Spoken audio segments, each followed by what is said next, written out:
2016ஆம் ஆண்டு சட்டமன்ற தேர்தலின் தோல்வியை அடுத்து தேமுதிக தலைமை அலுவலகத்தில் வறுமை ஒழிப்பு தினம் கொண்டாடப்பட்டது.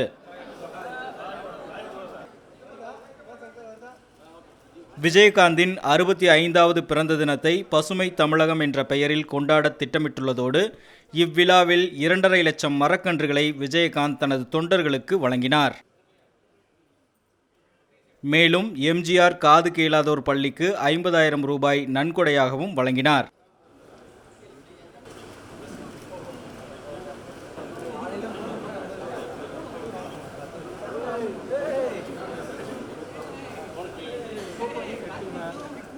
இந்நிகழ்வில் பேசிய விஜயகாந்த் விரைவில் பத்திரிகையாளர்களை சந்திப்பேன் என்று தனக்கே உள்ள பாணியில் தெரிவித்தார். சந்தோஷம்.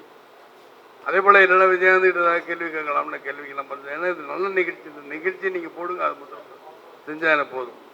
இல்லைனா விஜயகாந்த் வராமல், ஏன்னா எனக்கே பத்திரிகையாளர் உங்களுக்கு எனக்கு சண்டை இருக்குல்ல, இந்த கேஸ் இருக்கிறனால சரி வரும் உங்களை பார்க்குறேன். அதனால் நீங்கள் அதை பற்றி நினைக்க வேண்டாம். முடியட்டும், நிச்சயமாக பேசுவேன். நிச்சயமாக ஆமாம், 2 நாள் கழிச்சு ப்ரெஸ் மீட்டு கூட இது நல்ல நிகழ்ச்சி. இந்த நிகழ்ச்சியை வந்து நீங்கள் போடுங்க. அதேமாதிரி 2.5 லட்சமா 2 லட்சம் கண்டு நடுறோம். ஏன்னா குளோபி எங்கே பார்த்தாலும் எல்லா இடத்துலையும் வெயில் ஓவர. அந்த வெயிலை தணிக்கணுங்கிறதுக்கு தான் எல்லாரும் மரக்கன்று நட சொல்கிறேன். மரக்கன்று நடுங்க. இந்த வருஷம் மரக்கன்று நட்டு எம்ஜிஆர் ஸ்கூலுக்கு 50,000 ரூபா கொடுத்துருக்கேன்.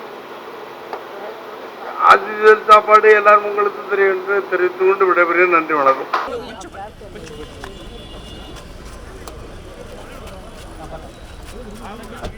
शेख बरीत, रेड पिक्स न्यूज़.